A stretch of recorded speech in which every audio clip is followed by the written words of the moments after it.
As an HVAC contractor, I go to a lot of service calls where their AC is just not working, and there's many different variables, but overall an air conditioning system only has so many components, and I wanted to distill all of that into the 4 biggest things that I see as an HVAC contractor and things that I honestly feel like homeowners can tackle themselves and save so much money.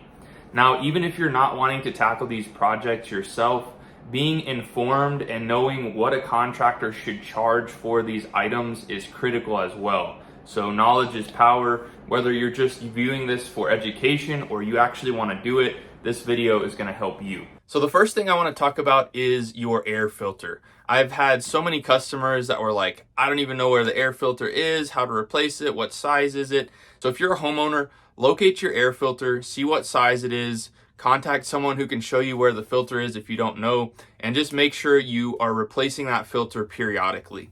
Now, typically this is a 3-month thing if you have maybe a 1-inch filter, and it's also dependent on the MERV rating of the filter. Now, if you don't replace the filter and it gets clogged, what'll end up happening is not enough cool air is going to go through that filter in through the evaporator coil, and the evaporator coil will freeze. It can turn into a huge block of ice.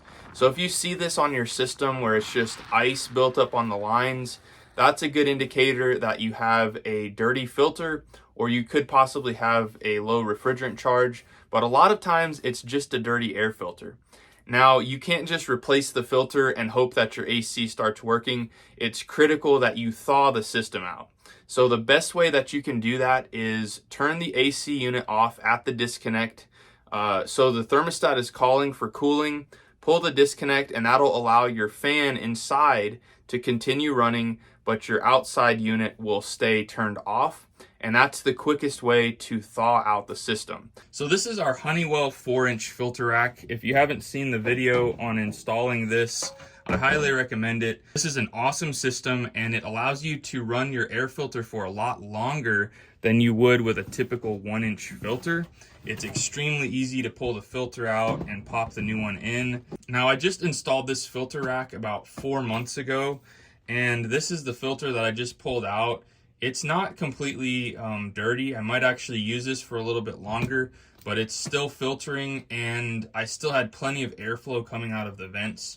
So you just have to kind of gauge how long your filter setup will last for, depending on if you have pets, if you have asthma, that type of thing. Now, I want to talk for a second about Filter Buy. This is where I purchase all of my filters.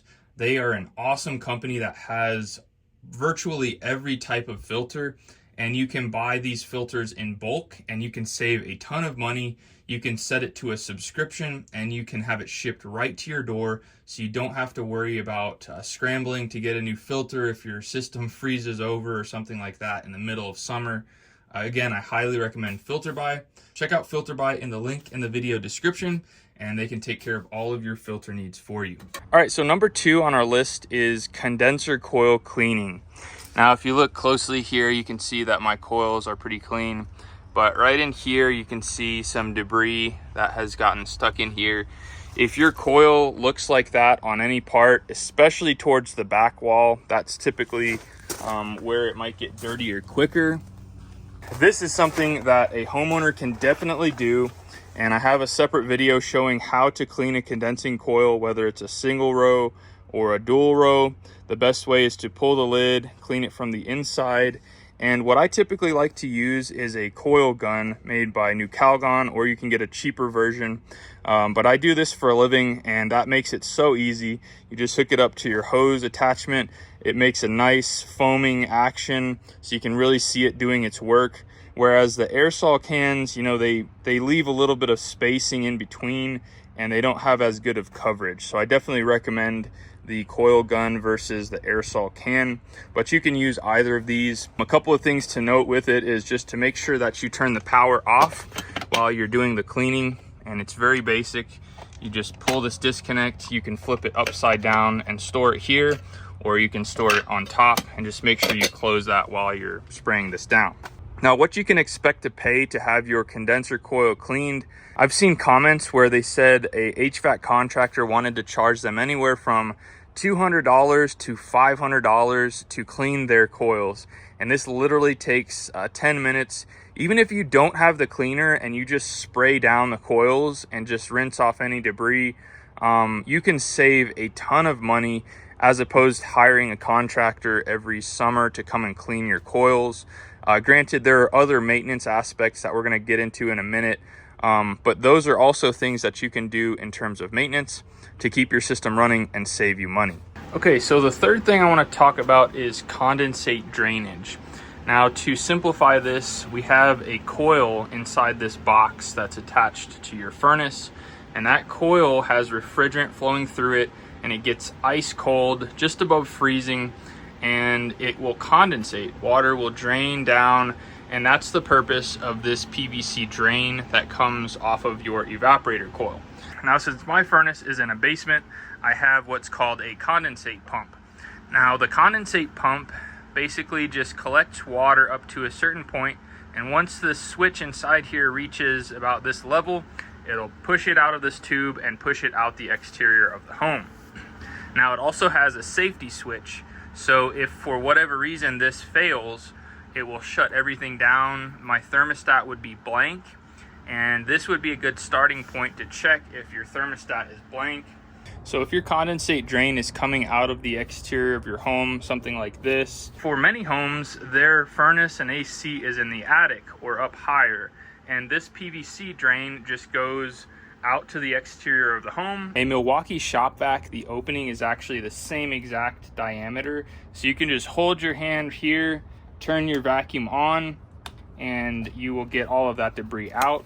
Now, if you have a larger opening like this, what you can do is take some paper towels and just wrap them around this. Just make sure this part of it's open, put your shop vac over it, and you'll get all of the debris out of that condensate drain. That's a great starting point if you're having problems with your system. You can just try that, and if the switch is preventing it from working, pulling that debris out of that condensate drain could make that switch close and your system might come back on, and it could be as simple as that. I've seen that many times in my HVAC career. Now, one thing that you can do to prevent these condensate lines from clogging up is installing one of these. Now, this is a tablet that you just put inside the pan right here. So all we would do is remove this front cover. We would slip this little tablet in the pan, and this one is good for up to 6 months, probably just for one AC season. And this one is actually it's like a bar that you put down in the pan. Now, this one says 4 to 6 months as well, but you could probably leave this in for a couple of seasons and be totally fine. But either of these options are great preventative measures to keeping that drain nice and clean and preventing it from having any issues. I'll make sure and leave links to those products in the video description. All right, so number 4 is going to be inside the condensing unit. This is another very common thing that HVAC contractors will totally scam people. And I don't want to say that like every HVAC contractor is a scam artist, because that's not true. But unfortunately, there's a lot of contractors that will totally take advantage of this component. So once we take this off, obviously we want to go ahead and, if this unit was connected, we would go ahead and pull the disconnect. This one I just removed because we just put a heat pump in at my house, and I'm using this for demonstration purposes. Now, every AC system has these two main components. Now, this right here is your contactor. And if this was connected, we would have our two main 220 power wires going to these two lugs. And all this does is these two terminals on the side go to your thermostat. And once the thermostat calls for cooling, these will be energized, and that will tell this contactor to pull in, and it will send power from here to here. And it will make that connection, allowing you to have power to your compressor and to your fan. Now, I don't see these go bad nearly as often as I do the capacitor, which we'll get into in just a second. But something that you can check with this is if your unit isn't running, you can take, with power to this, just be real careful, as you can take an insulated screwdriver and you can press in on this And sometimes little bugs will get stuck in here. And if you press it over and over and you hear the compressor trying to come on, that's a good indicator that the contactor is having some issues with these contacts in here.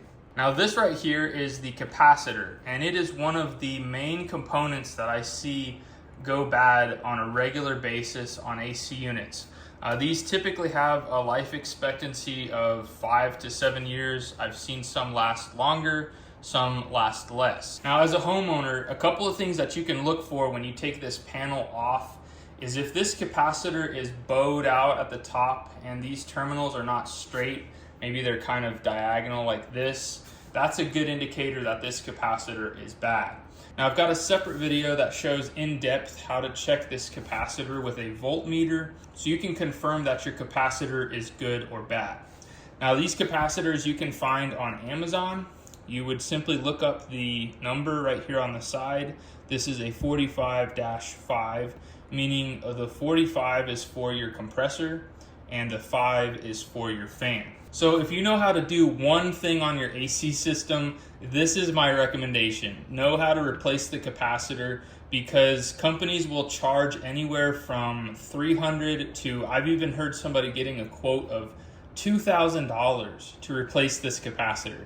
Well folks, those are the 4 things that I as an HVAC contractor have found to be the most common things. Number 1, keep your condenser coils clean. Number 2, keep your air filter and your evaporator coil clean. Number 3, keep your condensate drain clean. And number 4, make sure you know how to check the capacitor and how to replace it. Again, I have a separate dedicated video for that. And if nothing else from this video, I just want you guys to be informed so that you're not being taken advantage of by HVAC companies, because people don't know what a capacitor is, that it costs $12 and they just paid an HVAC contractor $2,000 to replace that simple component. So these are very helpful tools, whether you just want this knowledge or if you want to tackle this yourself. I hope you found this video helpful. Now, if you're interested in finding out more about capacitors, how to check them to see if yours is bad and how to replace it successfully, check out this video right here, and we're gonna show you how to do that step by step. Until next time, you guys be safe. Later.